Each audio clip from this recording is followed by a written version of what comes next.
വ്യാജേന പണം തട്ടിയ കണ്ണൂർ കതിരൂർ സ്വദേശി റാഷിദ് വടകര പോലീസിന്റെ പിടിയിൽ. പേടിഎം ആധാറുമായി ലിങ്ക് ചെയ്യാനെന്ന് ധരിപ്പിച്ച് വടകര വില്യാപ്പള്ളിയിലെ ഹോട്ടലിൽ നിന്ന് പണം തട്ടിയ കേസിലാണ് റാഷിദ് അറസ്റ്റിലായത്. ഹോട്ടൽ ഉടമയുടെ ഫോൺ വഴി 68,000 രൂപ പ്രതിയുടെ അക്കൗണ്ടിലേക്ക് അയക്കുകയായിരുന്നു. നേരത്തെ കടകളിൽ പേടിഎം സംവിധാനം സജ്ജീകരിക്കുന്ന സ്ഥാപനത്തിലെ ജീവനക്കാരനായിരുന്നു റാഷിദ്. എന്നാൽ ഇയാളെ ഈ സ്ഥാപനം പുറത്താക്കിയിരുന്നു. ഇതിന് പിന്നാലെയാണ് ഇയാൾ വില്യാപ്പള്ളിയിലെ ഹോട്ടലിലെത്തി തട്ടിപ്പ് നടത്തിയത്. പേടിഎം ആധാറുമായി ലിങ്ക് ചെയ്യാനുണ്ടെന്നും അതിനായി ഫോൺ തരണമെന്നും പറഞ്ഞ് 40,000, 28,000 എന്നിങ്ങനെ 2 തവണകളായാണ് പണം തട്ടിയെടുത്തതെന്നും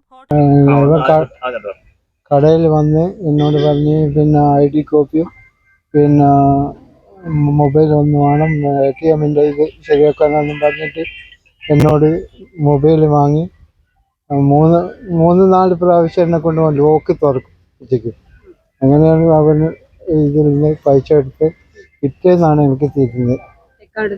അക്കൗണ്ടിൽ നിന്ന് പൈസ പോയിക്കുന്നത്. അന്നേരം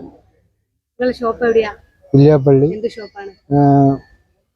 ഹിലാൽ കാറ്ററിംഗ് ഹോട്ടല്. മുമ്പ് ഒരിക്കലും അവനവിടെ വന്നിക്ക് ഇതെന്നെ ശരിയാക്കാൻ വേണ്ടിയിട്ടാണ് എനിക്ക് തോന്നുന്നത്.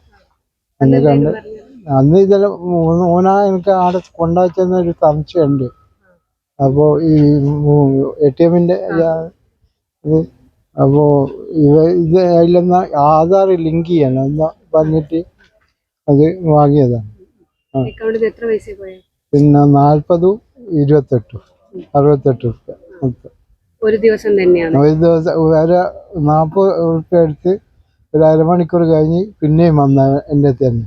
എന്നിട്ട് മൊബൈൽ ഒന്നും കൂടി ശരിയാക്കാൻ വേണ്ടതെന്ന് പറഞ്ഞിട്ട് മൊബൈൽ വാങ്ങി അങ്ങനെയാണ് പിന്നെയും എടുത്തത്. ഇല്ല, ഒരു സംശയം എനിക്ക് തോന്നിയിട്ടില്ല. അങ്ങനെ പിറ്റേന്ന് പിന്നെ ഞാൻ ചെക്ക് ചെയ്ത് നോക്കിയതാ പൈസ. അന്നേരം ഇങ്ങനെ പോയിട്ട് അന്നേരം CCTV ചെക്ക് ചെയ്ത് നോക്കി. അപ്പൊ അതേ സമയത്ത് തന്നെയാ. അപ്പൊ ഇവൻ വന്ന അങ്ങനെ ഇവിടെ കംപ്ലൈന്റ് കൊടുത്തു.